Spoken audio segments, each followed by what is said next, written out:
کہانی ہوشیار بلی اور دشمن کی مثال۔ ایک چڑا درخت پر گھونسلہ بنا کر مزے سے رہتا تھا۔ ایک دن وہ دانا پانی کے چکر میں اچھی فصل والے کھیت میں پہنچ گیا۔ وہاں کھانے پینے کی موج سے بہت خوش ہوا اور اسی خوشی میں رات کو وہ گھر آنا بھی بھول گیا۔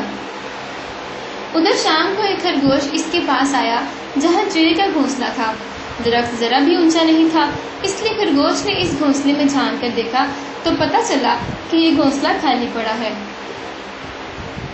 گھونسلہ اچھا خاصا بڑا تھا، اتنا کہ اس میں خرگوش آرام سے رہ سکتا تھا۔ اسے یہ بنا بنایا گھونسلہ پسند آ گیا اور اس نے یہی رہنے کا فیصلہ کیا۔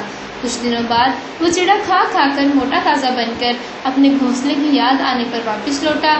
اس نے دیکھا کہ گھونسلے میں خرگوش آرام سے بیٹھا ہوا ہے۔ اس سے بہت غصہ آیا۔ اس نے خرگوش سے کہا، چور کہیں کا، میں نہیں تھا تو میرے گھر میں گھس گئے ہو، چلو نکلو میرے گھر سے، تمہیں ذرا بھی شرم نہیں آئی میرے گھر میں رہتے ہوئے؟ خرگوش امن سے جواب دینے لگا، کہاں کا تمہارا گھر؟ کون سا تمہارا گھر؟ یہ تو میرا گھر ہے، پاگل ہو گئے ہو تم؟ ارے کنواں، تالاب یا درخت، ایک بار چھوڑ کر کوئی جاتا ہے تو اپنا حق بھی گوا دیتا ہے۔ یہاں تو جب تک ہم ہیں وہ اپنا گھر ہے، بعد میں تو اس میں کوئی بھی رہ سکتا ہے۔ اب یہ گھر میرا ہے، بیکار میں مجھے تنگ مت کرو۔ یہ بات سن کر چڑا کہنے لگا، ایسے بحث کرنے سے کچھ حاصل نہیں ہونے والا، کسی ثالث کے پاس رکھتے ہیں، وہ جس کے حق میں فیصلہ سنائے گا اسے گھر مل جائے گا۔ اس درخت کے پاس ایک دریا بہتا تھا، وہاں پر ایک بڑی سی بلی بیٹھی تھی۔ ویسے تو یہ بلی ان دونوں کی پیدائشی دشمن ہے، لیکن وہاں اور کوئی بھی نہیں تھا، اس لیے ان دونوں نے اس کے پاس جانے اور اس سے انصاف لینا ہی مناسب سمجھا۔ احتیاط برتتے ہوئے بلی کے پاس جا کر انہوں نے اپنے مسائل بتائے۔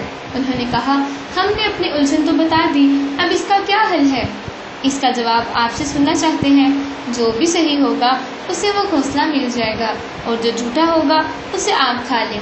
ارے ارے، یہ تم کیسے باتیں کر رہے ہو؟ تشدد جیسا گناہ نہیں، اس دنیا میں دوسرے کو مارنے والا خود جہنم میں جاتا ہے۔ میں تمہیں انصاف دینے میں تو مدد کر دوں گی، لیکن جھوٹے کو کھانے کی بات ہے تو وہ مجھ سے نہیں ہو پائے گا۔ میں ایک بات آپ لوگوں کو کانوں میں کہنا چاہتی ہوں، ذرا میرے قریب آؤ تو۔ خرگوش اور چڑا خوش ہو گئے کہ اب فیصلہ ہو کر رہے گا اور اس کے بالکل قریب گئے۔ پھر کیا، قریب آئے خرگوش کو پنجے میں پکڑ کر منہ سے چڑے کو نوچ لیا، دونوں کا کام تمام کر دیا۔ اپنے دشمن کو پہچانتے ہوئے بھی اس پر یقین کرنے سے خرگوش اور چڑے کو اپنی جانیں گنوانی پڑی۔ سچ ہے، دشمن سے سنبھل کر رہ سکتے ہیں تو چار ہاتھ دور ہی رہیے، اور اسی دور رہنے میں ہی بھلائی ہے۔